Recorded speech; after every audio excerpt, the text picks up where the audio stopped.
Oke, terima kasih Mbak Sandra. Riset yang menarik sekali ya.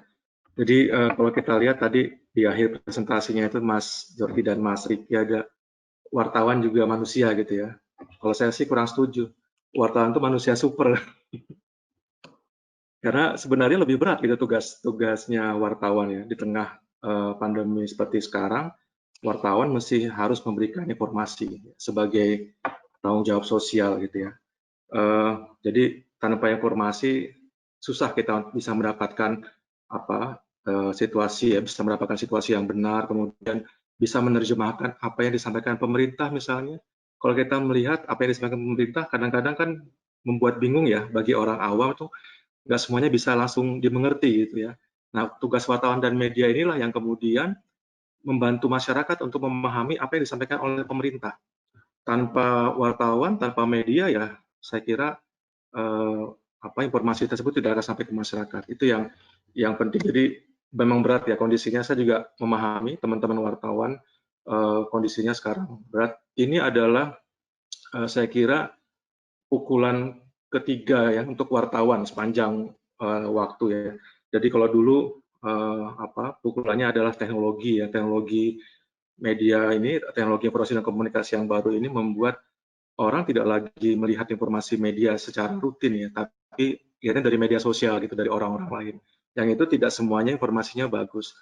Kalau media kan paling tidak kredibel ya, kalau media yang kredibel dan itu masih dijamin oleh undang-undang kita dan juga oleh media yang kredibel masih banyak. Jadi informasinya bagus, tapi karena sudah terpukul oleh uh, teknologi informasi dan komunikasi yang baru, kadang-kadang informasi itu tidak benar gitu ya. Kemudian juga bahkan hoax ya di media sosial. Jadi memang peran media ini sangat penting ya, dan juga wartawan sebagai garda depan. Sayangnya memang pukulan dari perkembangan teknologi baru ini juga belum selesai sebenarnya gitu ya. Yang sebelumnya pukulan terhadap ini ya, melekatnya uh, media dengan politik gitu ya, di mana politik pemilik media itu mirip dengan para pengambil kebijakan di DPR sana gitu, sehingga kadang-kadang ya kurang netral beritanya dan kurang pas gitu ya, sehingga membuat media itu atau wartawan juga saya kira posisinya rentan gitu, apalagi kalau misalnya pemilik medianya tidak memperhatikan posisi wartawan dan juga kesejahteraan gitu.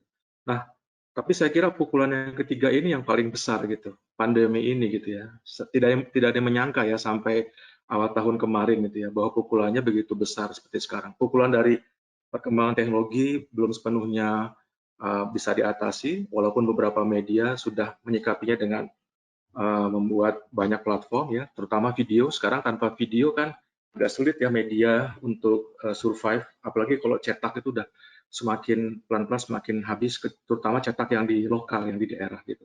Tapi kalau dia lekat dengan video, paling tidak bakal lebih audiovisual ya, bakal lebih bisa diterima gitu. Nah, tadi teman-teman dari Unpad menyampaikan jenis media ya. Saya kira itu juga penting ya, karena kalau kita lihat media yang agak wartawannya mungkin tidak begitu khawatir, yang dia mingguan gitu, mingguan ya, cetak mingguan, cetak harian mungkin lebih sedikit ya presentasi yang khawatir. Tapi kalau penyiaran ya, televisi gitu, terutama kemudian online itu khawatir gitu ya. Kenapa? Karena informasinya harus cepat diambil, hitungannya kan detik gitu ya. Jadi mereka pasti akan khawatir informasi itu tidak bisa diambil dengan cepat gitu. Sehingga saya kira semakin bertumpuk ya kekhawatirannya gitu. Ini yang saya kira penting. Mungkin kalau nanti bisa dielaborasi, terutama kalau di Jawa Barat ya, dan juga mungkin Jogja gitu ya. Kalau media kalau media yang online, kalau media yang online ini mungkin lebih sedikit kalau di daerah gitu ya. Nah, yang selanjutnya yang juga saya kira menarik tadi di situ disampaikan eh, wartawan ini terutama yang itu ya, yang masa kerjanya lebih lebih lama gitu, itu lebih lebih khawatir gitu ya. Yang di atas 10 tahun ya, yang di bawah 10 tahun mungkin kurang gitu ya. Saya kira itu juga berkaitan dengan masih terbukanya kesempatan untuk shift profesi saya kira. Kalau yang baru-baru mungkin, apalagi kalau media-media yang baru gitu ya, masih bisa pindah gitu. Tapi yang sudah lama kan agak lebih sulit, makanya mungkin lebih khawatir gitu. Itu yang juga muncul gitu ya. Kemudian juga desk liputan, saya nggak tahu karena jumlah respondennya mungkin tadi tidak detail ada di desk liputan mana saja. Di semua desk liputan kayaknya juga semuanya khawatir gitu ya. Bahkan untuk desk hiburan itu juga khawatir gitu. Karena hiburan juga tetap membicarakan tentang COVID-19 gitu kan. Terus juga olahraga juga khawatir gitu. Kenapa ya? Karena mungkin kalau olahraga kan yang paling populer mungkin sepak bola ya. Juga khawatir karena nggak ada sepak bola gitu. Sepak bolanya semua diundur. Jadi yang wartawan di olahraga juga saya kira juga sama itu. Tingkat kejenuhan dan tingkat stresnya juga tadi ya lumayan tinggi persentasenya. Nah, kemudian ya memang agak berat untuk situasi sekarang ya. Tadi yang wartawan yang mesti keluar untuk mencari berita itu yang lebih berat. Tadi lebih tinggi dibandingkan dengan mahasiswa dan nakes ya, tenaga medis ya. Tenaga medis sudah jelas gitu posisinya gitu ya, karena di rumah sakit dan misalnya ketemu orang, ketemu pasien kan sudah lebih siap gitu. Apalagi kalau sekarang sudah semakin diketahui ada pasien yang tidak jujur, ada pasien yang lalai dan seterusnya, nakes lebih siap dengan APD dan lebih siap. Mahasiswa juga begitu, mahasiswa kan banyak belajar di rumah gitu, sama kayak kita sekarang kan online. Kalau mereka tertib kan jarang ketemu orang, lebih bisa dan bisa dihindari, nggak harus ke kampus kan gitu. Nah tapi wartawan nggak mungkin murni dari online karena mereka harus verifikasi. Misalnya nih kalau ingin meliput apakah pasar Beringharjo betul-betul sepi sekarang, masa hanya mengandalkan media sosial teman-teman kan nggak mungkin. Verifikasi wartawan yang utama adalah observasi dan wawancara tentu saja. Wawancara tadi masih bisa online, tapi wawancara yang lebih bernilai kalau untuk masyarakat kebanyakan kan harus datang, harus langsung. Walaupun pakai masker dan perlindungan dan seterusnya, tetap ada rasa khawatir saya kira. Sehingga memang bagi wartawan yang ke lapangan, reporter-reporter muda ini yang rentan saya kira, sehingga mereka sangat khawatir. Gitu. Itu yang tadi saya lihat. Nah, yang menarik adalah bagaimana antisipasinya. Nah, ini yang menarik gitu ya, karena juga minggu lalu saya juga ikut suatu diskusi dengan teman-teman dari SPS, Serikat Penerbit Surat Kabar, ya lebih banyak media cetak, tapi bisa diartikan juga yang lebih umum. Pak Aswono Ikan misalnya menyampaikan bagaimana wartawan yang sudah mulai selain jenuh juga potong gaji. Kalau media-media yang sudah mapan sih seperti Pikiran Rakyat, saya kira tidak besar pengaruhnya secara langsung ke wartawan gitu ya. Tapi media-media daerah ya, media-media lokal itu sangat ketakutan wartawan itu sangat tinggi gitu, termasuk dirumahkan dan seterusnya gitu. Nah, kemudian juga bagaimana AJI misalnya, Asosiasi Profesi Wartawan itu perlu dilibatkan. Teman-teman AJI juga kemarin menyampaikan mereka memberikan perlindungan kepada wartawan, mendorong kepada perusahaan-perusahaan media untuk membantu gitu ya. Dan juga mendorong negara untuk pemerintah ya untuk relaksasi pajak misalnya atau kemudahan untuk listrik dan seterusnya gitu ya, terutama untuk wartawan-wartawan muda ya, media ke bawah ini yang perlu didorong juga karena yang juga saya mungkin masih sedikit absen dari riset ini adalah bagaimana relasi wartawan sebagai makhluk sosial gitu. Wartawan itu kan dia tidak sendirian. Pertama di medianya dia punya serikat pekerja gitu, teman-temannya sama wartawan di medianya sendiri. Kemudian sesama profesi wartawan di luarnya, asosiasi-asosiasi profesi wartawan, misalnya tadi PWI, AJI ya dan seterusnya. Dan kemudian bagaimana negara melindungi gitu ya. Nah, negara tadi ya dengan argumen bahwa negara ini mendukung konstitusi pasal 28F bahwa informasi warga negara itu dijamin oleh negara, informasi yang baik dibutuhkan oleh negara. Dan COVID-19 pandemi ini adalah informasi kesehatan, informasi yang harus diberikan kepada warga negara yang lain. Nah, dengan demikian negara juga wajib mendukung atau mensupport kehidupan wartawan. Ini yang saya kira belum terumuskan dengan jelas. Teman-teman dari SPS dan juga asosiasi profesi kemarin mendorong adanya media fund gitu ya, dana untuk media. Saya kira di beberapa negara sudah dirumuskan dengan baik, termasuk mungkin embrionya ada di Indonesia, tapi kita masih menunggu apakah memang media fund ini bisa kemudian terwujud dan bisa mendorong ya melindungi wartawan, kemudian membuat mereka juga tidak merasa sendirian. Tadi wartawan ini manusia super, tapi kemudian merasa sendirian, ini yang kasihan. Jadi supaya teman-teman wartawan juga tahu bahwa mereka didukung oleh negara, oleh asosiasi profesi, oleh perusahaan medianya. Itu yang penting.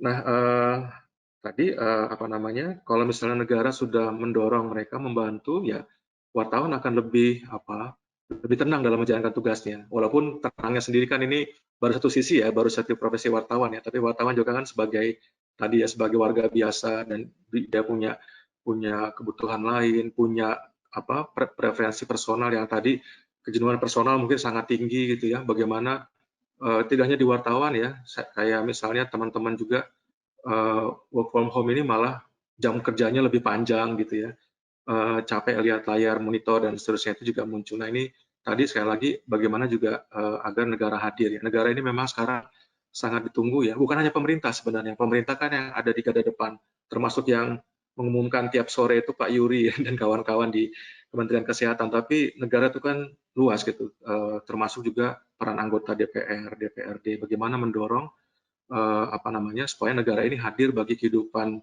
warga negara termasuk wartawan. Saya kira itu Mbak Sandra, sedikit pembahasan saya. Nanti kalau misalnya ingin diskusi, saya buka ya, kita bisa lebih berdiskusi. Terima kasih Mbak Sandra. Terima kasih Pak Wisnu. Jadi Pak Wisnu menegaskan kembali ya, jadi profesi wartawan ini merupakan profesi yang sangat rentan sekali untuk tertular COVID-19 ya, karena tidak semua wartawan mungkin punya kemewahan untuk bekerja dari rumah ya, karena harus melakukan verifikasi di lapangan, observasi langsung, wawancara kepada masyarakat, dan sebagainya. Kemudian juga Pak Wisnu juga menanyakan bukan menanyakan ya, mungkin memberi masukan dan rekomendasi selanjutnya untuk studi selanjutnya, untuk melihat juga dampak bagaimana relasi wartawan terhadap kehidupan sosialnya, dilihat mungkin dari ilmu sosial dan sebagainya. Kemudian bagaimana pemerintah bisa hadir di sini, peran negara dalam hal melindungi wartawan dalam situasi pandemik ini. Baik, selanjutnya kita akan mendengar pembahasan dari Bapak Aulia Iskandar, yang juga merupakan tim peneliti di CETS FPU 4 ya Pak ya. Silakan Pak, waktu dan kesempatan kami berikan. Baik, terima kasih. Assalamualaikum warahmatullahi wabarakatuh. Selamat siang semuanya buat Bu Sandra, buat para pembahas, juga buat pada tim ya, Mas Jorgi, Mas Riki, juga ada Dr. Denny dan Pak Adi ya yang di belakang layar sebetulnya. Terima kasih juga buat Pak Wisnu dan Pak Anton yang udah hadir juga. Jadi saya coba posisikan sebagai pembahas walaupun saya merupakan bagian dari tim ini gitu ya. Nah, jadi pertama memang apresiasi gerak cepat dari tim yang mencoba menggambarkan gambaran secara komprehensif terhadap masyarakat terdampak dari pandemi COVID-19 ini. Nah, artinya kalau secara umum ini kita bisa lihat bahwa pembahasan kita akan spesifik ke wartawan. Nah, saya dari perspektif psikologi akan bicara bagaimana psychological impact related to COVID-19 gitu. Nah, kalau misalkan dilihat bahwa COVID-19 ini memiliki burden yang besar, terutama dalam mental health gitu. Nah, kita lihat seberapa besarnya, ternyata nggak bisa pukul rata gitu. Sehingga harus ada presisi pengukuran yang presisi, karena logikanya tidak ada cure, tidak ada intervensi tanpa ada pengukuran yang presisi. Jadi there is no treatment without exact measurement di awalnya. Nah, sehingga beberapa hasil measurement di sini harus menjadi garis bawah gitu ya, harus menjadi penekanan. Pertama, bahwa metode ini digunakan dengan pendekatan cross-sectional, dengan metode self-report. Nah, jadi ketika itu cross-sectional, sehingga kita memang tidak bisa serta-merta mengatakan sebab akibat gitu, sebab akibat. Terutama ketika kita, kalau misalkan uji beda, tadi laki-laki seperti apa, kemudian wartawan yang punya posisi tetap itu relatif lebih rendah dalam tingkat depresinya, itu mungkin bisa. Tapi ketika kita mencoba melakukan kausalitas, ini harus di follow up. Artinya studi ini, artinya kalau ide dari saya bahwa wartawan yang sekarang diukur itu harusnya di follow up. Tadi Mbak Sandra mengatakan bahwa ini dalam durasi 3 minggu semenjak ditetapkannya darurat COVID, kemudian bagaimana setelah 3 bulan misalkan, atau bagaimana setelah 2 bulan misalkan gitu. Nah, jadi secara metodologi, pertama, kita belum bisa secara ajak mengatakan ada kausalitas gitu. Kita hanya mengatakan bahwa ada hubungan atau kontribusi yang terpetakan antara situasi ini dengan impact psikososial, yaitu diantaranya depresi, kejenuhan, dan lain sebagainya. Itu sorotan yang pertama gitu. Kemudian sorotan yang kedua, bahwa kita tidak mengetahui baseline-nya. Artinya, yang kita lakukan ini bukan untuk diagnosis, bukan untuk mendiagnosis depresi daripada wartawan, tapi apakah wartawan memiliki simptom depresi atau tidak? Apakah memiliki simptom burnout atau tidak?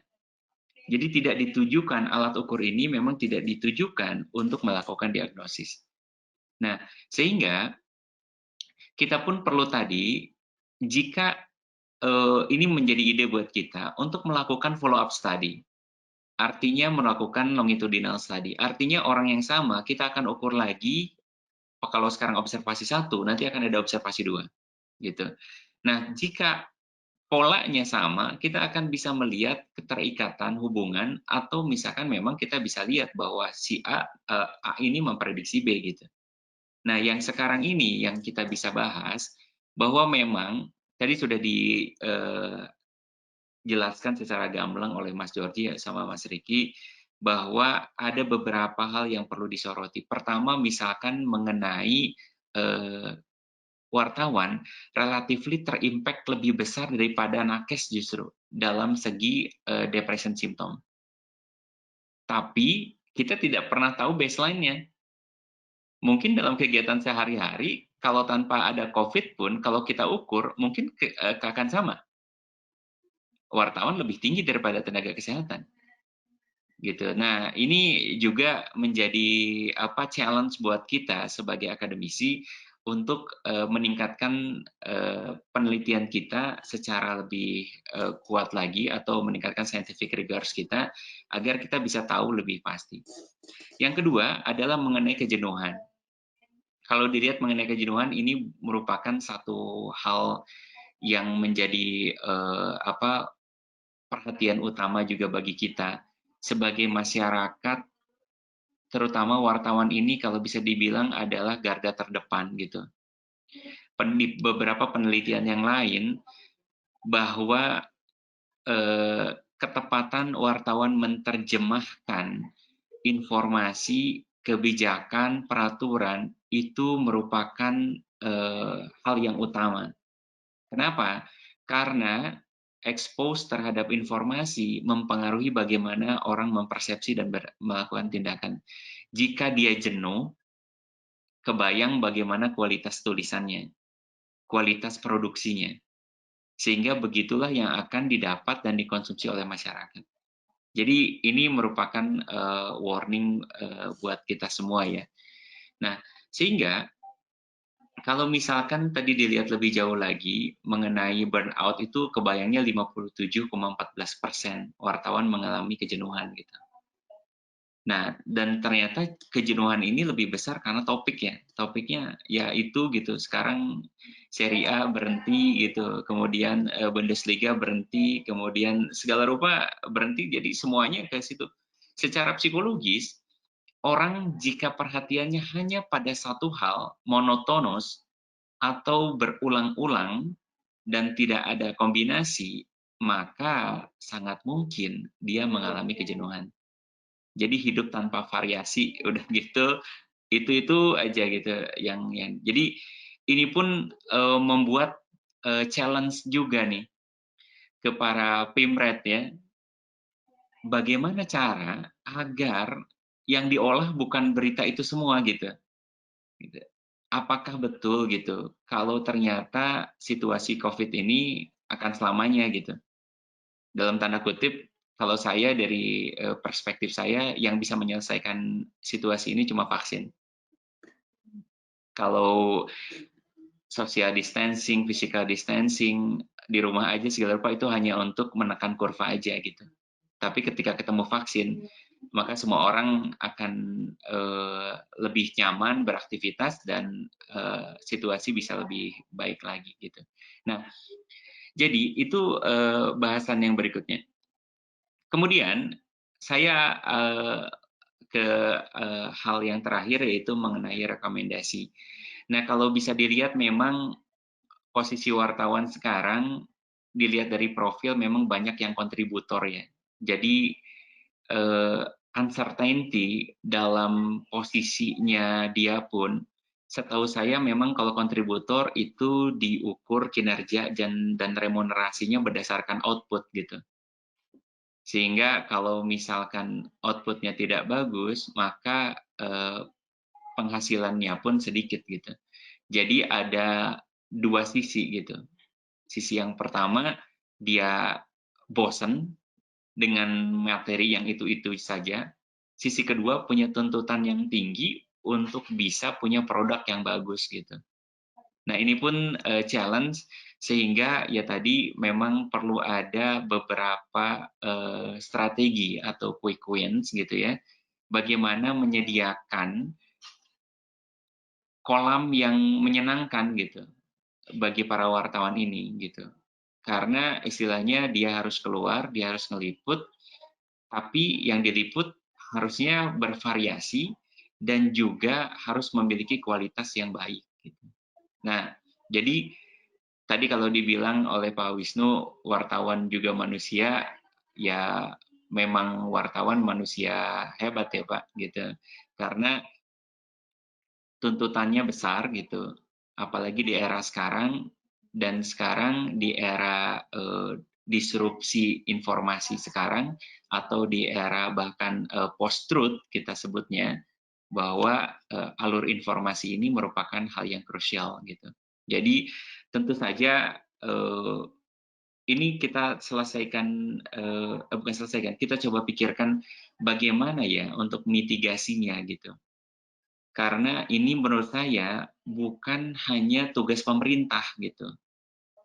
Bukan hanya tugas pemerintah, tapi tugas semua orang gitu. Karena menurut hemat saya, untuk menyelesaikan COVID-19 ini, menghadapi ini, ya pertama diperlukan modal beberapa hal. Yang satu adalah kekuatan hati, yang kedua adalah disiplin, yang ketiga adalah positive thinking, dan yang keempat adalah solidaritas gitu. Jadi ini yang harus kita lihat bahwa jangan menang sendiri, tapi kita harus menang semuanya.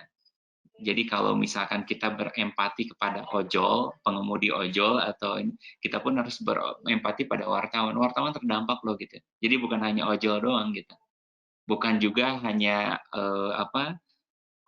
pengusaha gitu. Bukan hanya, tapi semuanya terdampak gitu. Mungkin itu highlight yang bisa saya sampaikan, nanti bisa ditambahkan pada saat sesi diskusi mungkin. Begitu Bu Sandra, terima kasih. Terima kasih Pak Aul. Terima kasih Pak Aul untuk pembahasan yang komprehensif sekali. Jadi saya mau menyimpulkan dari pembahasan Pak Aul kembali menekankan bahwa dari segi desain atau metodologi studi ini merupakan studi cross-seksional yang baru dilakukan satu kali sehingga belum bisa untuk melihat hubungan kausalitas. Mungkin ini bisa dijadikan baseline studi dan bisa dilakukan studi observasi selanjutnya untuk kita bisa melihat hubungan kausalitas antara COVID dan juga gejala psikologis yang dialami oleh wartawan. Kemudian sebagai seorang psikolog juga Pak Aul menekankan tentang bagaimana kejenuhan, uncertainty yang dialami oleh wartawan itu sangat mempengaruhi kehidupan psikososial mereka.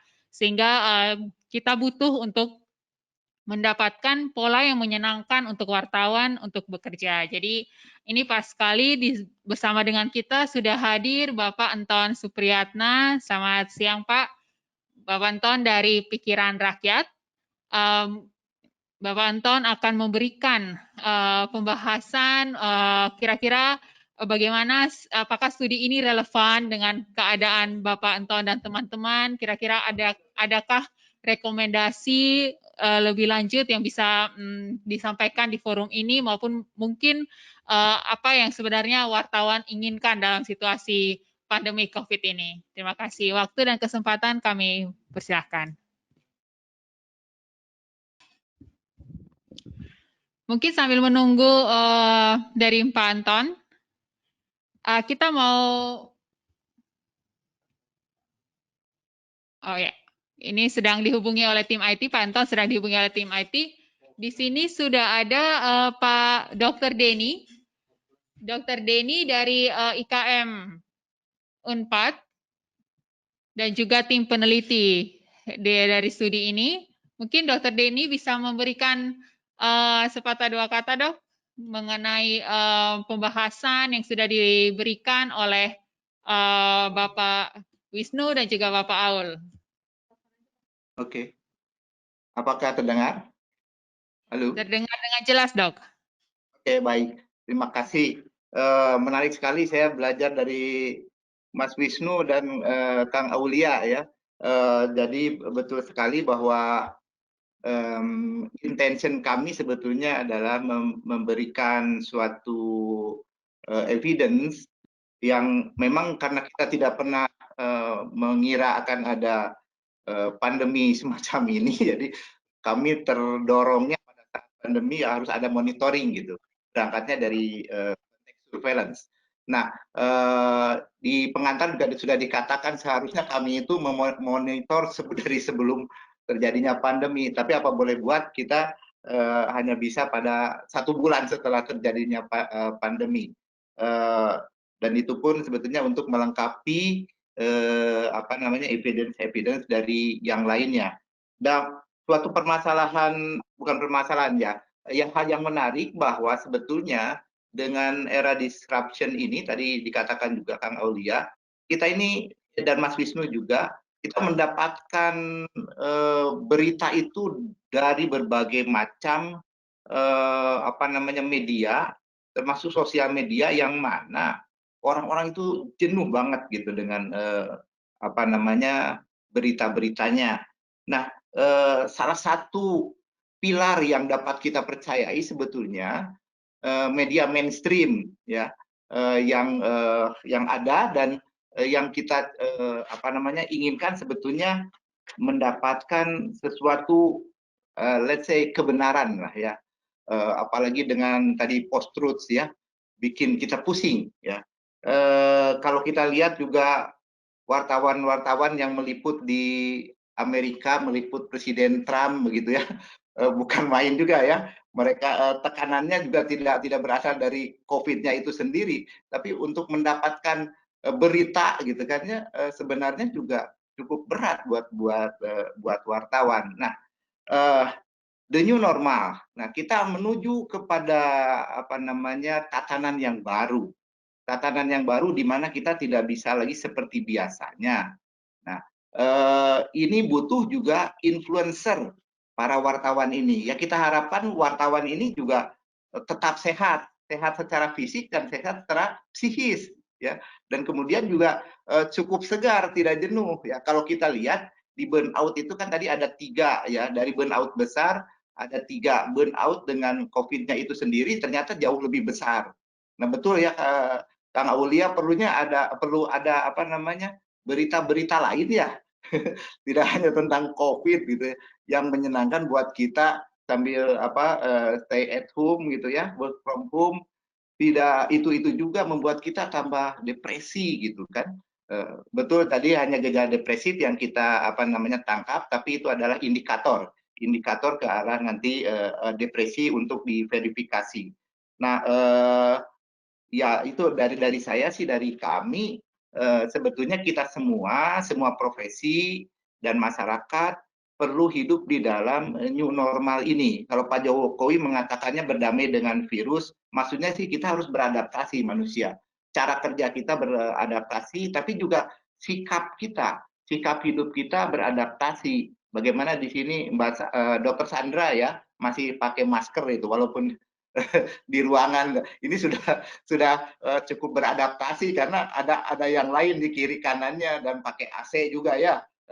Nah ini saya kira sudah jadi new normal gitu. Untung kami ada di rumah masing-masing nih ya.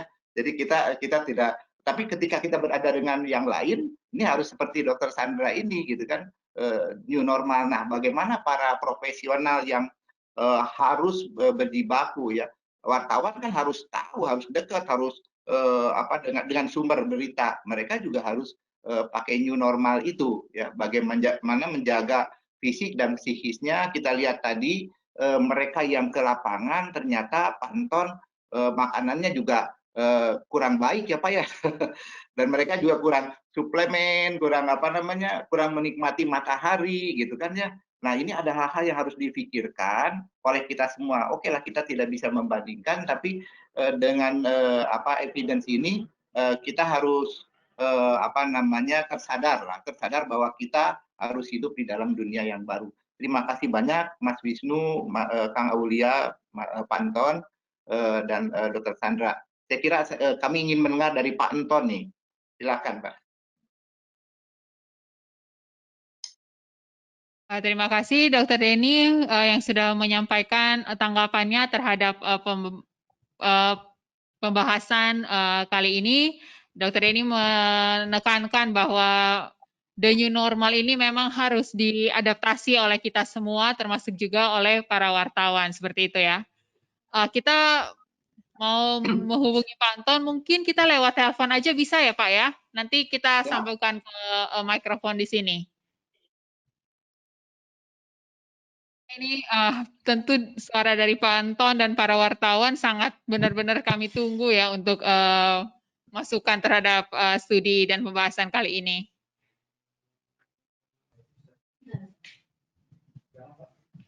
Silakan Pak. Assalamualaikum warahmatullahi wabarakatuh. Selamat siang semuanya. Terima kasih Pak Sandra, Pak Riki, Pak Aulia, Pak laptop saya. Juga kami ucapkan terima kasih kepada para peneliti yang sudah memberikan perhatian juga kepada kami sebagai wartawan yang setiap hari bergelut dengan persoalan-persoalan keseharian masyarakat ya. Dari penelitian tadi, dari paparan tadi, memang seperti itulah yang saat ini, hari ini yang kami rasakan. Ada satu hal tadi yang menarik tentang soal kejenuhan. Betul, setelah pemerintah melakukan penerapan PSBB, juga termasuk di daerah kami di Jawa Barat, maka kami waktu itu sudah membuat satu kesimpulan sementara bahwa ini akan terjadi sesuatu pada ritme kerja wartawan, di mana kita akan menghadapi kesulitan-kesulitan yang sebelumnya tidak pernah kita bayangkan. Dan ternyata memang betul, semua lini pemberitaan, semua desliputan mengalami persoalan-persoalan yang sama dalam peliputan beritanya. Apapun, tidak terkecuali. Betul. Misalnya berita Persib bagi pikiran rakyat dan warga Jawa Barat yang merupakan itu tim yang menjadi kebanggaan Jawa Barat, pertandingan yang selalu ditunggu, dan itu juga menjadi andalan berita kami, sekarang otomatis semuanya tidak ada. Juga pertunjukan hiburan dan sebagainya. Nah, ketika pemberlakuan PSBB itu diterapkan, kami segera melakukan satu strategi, satu pembicaraan dengan seluruh kru redaksi, dan membuat satu kesepakatan yang intinya adalah tidak ada satu berita pun yang semahal harga nyawa. Jadi artinya kita sekarang harus sudah berpikir bagaimana wartawan masing-masing bisa menyelamatkan atau bisa mengamankan dirinya dari paparan wabah yang membahayakan ini. Tapi pada satu sisi, kita tetap harus melakukan pelayanan yang terbaik kepada masyarakat. Ini kan suatu hal yang sangat paradoks sekali ya. Pada satu sisi memang kami harus tetap bekerja, tapi pada sisi lain juga harus pandai-pandai menyelamatkan diri, mengamankan diri dari bahaya ini. Nah, wartawan tentu dalam sekitar 2 bulan ini, praktis mayoritas waktunya dihabiskan di rumah mereka. Artinya mereka melakukan peliputan dari rumah dengan menggunakan perangkat yang mereka miliki, bagaimana caranya supaya mereka bisa tetap store berita. Biasanya setiap hari mereka melakukan liputan itu dengan cara yang sangat dinamis. Dari hari ke hari mereka berbeda narasumber, isunya juga berbeda, lokasi juga berbeda-beda. Nah, sekarang tiba-tiba mereka dihadapkan pada satu situasi yang mayoritas waktunya berada di rumah. Narasumber menjadi terbatas, ruang menjadi terbatas, dan ini memang menimbulkan sebuah kejenuhan yang luar biasa. Di desk liputan kami mengalami persoalan-persoalan yang seperti itu setiap harinya. Tapi pelayanan pada pembaca kan tidak boleh berhenti.